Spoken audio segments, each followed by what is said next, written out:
I was at a large private equity real estate firm, and it really, so I was there for 12 plus years, kind of running their finance group and did acquisitions and asset management and investor reporting for them, and really was able to start off at the firm, then actually split off into a new firm.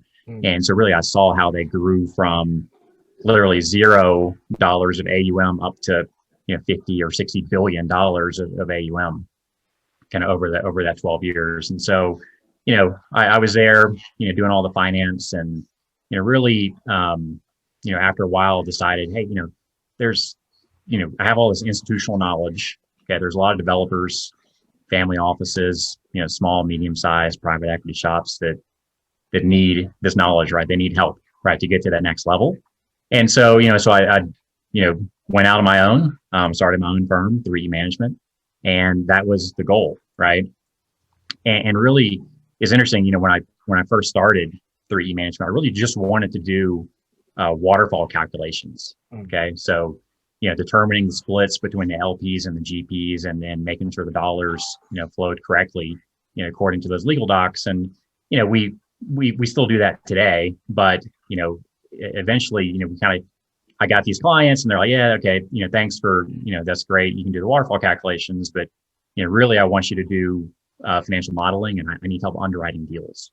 Right. And so now, the bulk of our business is, underwriting deals. Right. And so, from there, it was just me for, 1 or 2 years. And then, I was lucky enough to find Chris. So Chris was, my first hire.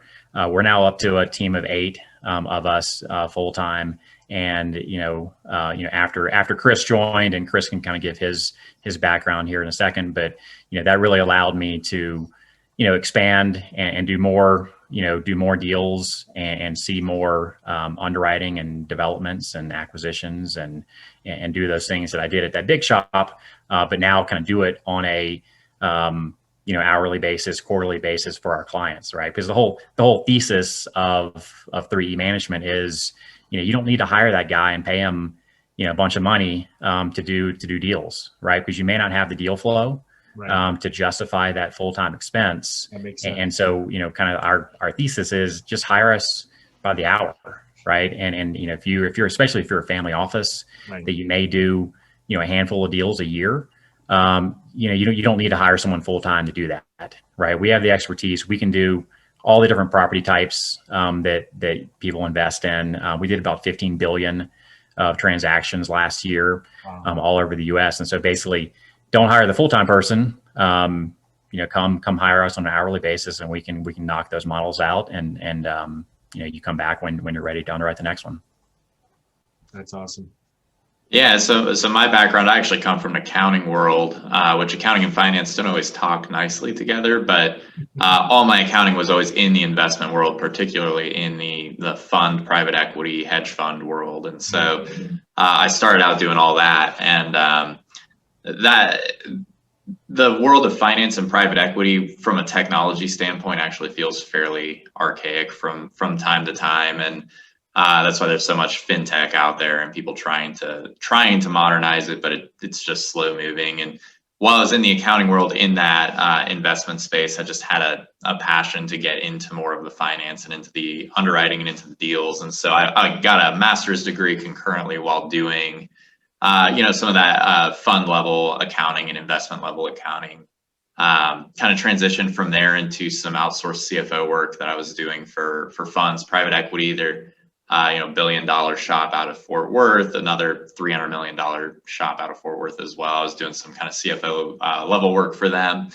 And then, eventually found Eric when it was time to kind of move on to something new. When I joined my firm prior, it was a small startup as well. And was able to help that grow. And then, I loved everything about the 3E Management, vision.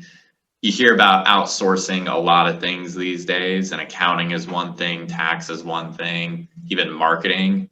But when it came to outsourcing finance, no one ever is outsourcing finance. And so it was just something in my head when I met with Eric, and I met with him the first time. I knew pretty much right away that there's a huge market for what we're doing. And as we've been doing it, we've been working on all these deals and seeing all these different people that they have a ton of money that they're allocating and putting into deals, but they just don't have the technical expertise to really go and underwrite and to raise the capital that they're trying to raise. And so, we run into a lot of times where you might have someone that's really good at building a hotel.